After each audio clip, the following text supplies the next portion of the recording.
Sekarang saya tanya, Tuhanmu orang Islam itu, ya, maha kuasa nggak? Maha kuasa. Maha kuasa itu apa? Artinya maha segalanya, bisa segala sesuatu, bisa. Sekarang saya tanya, kalau Tuhanmu mau jadi manusia bisa atau tidak? Kalau tidak bisa, berarti Tuhanmu tidak maha kuasa. Kalau bisa, ya berarti dia bisa jadi manusia.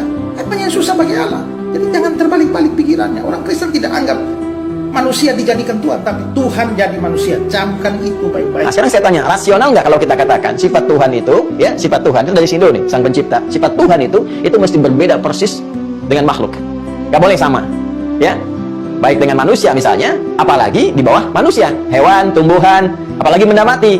Bukan hewan, bukan tumbuhan, benda mati. Nah, jadi nggak masuk akal lagi, ya.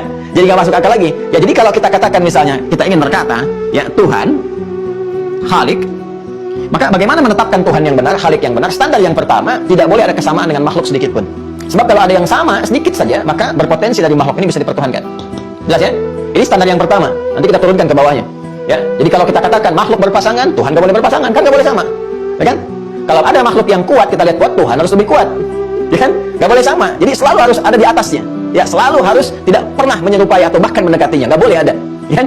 Jadi kalau makhluknya lemah, Tuhannya kuat. Kalau makhluk berpasangan, Tuhan tidak berpasangan, ya kan? Kalau makhluk yang melahirkan, Tuhan tidak boleh melahirkan. Kalau makhluk dilahirkan, Tuhan tidak boleh dilahirkan. Jadi ini standar sekali. Masuk akal nggak?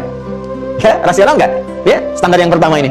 Jadi nggak boleh ada yang sama sedikit pun dengan sifat Tuhan. Kalau tidak, nanti sebagian yang dianggap sama itu nanti bisa dipertuhankan. Dan standar ini akan menurun nantinya. Ya, standarnya akan menurun dan jadi persoalan. Quran surah 2 ayat 163. Wa ilahukum ilahu wahid.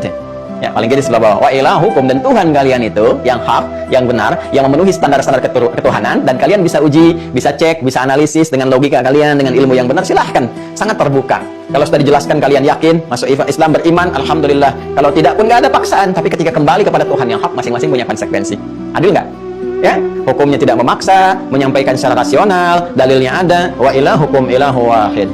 La ilaha illahu ar-rahmanur rahim. Siapa ilahu hukum ilahu wahid itu? Tuhanmu Tuhan yang satu, siapa namanya? Allah.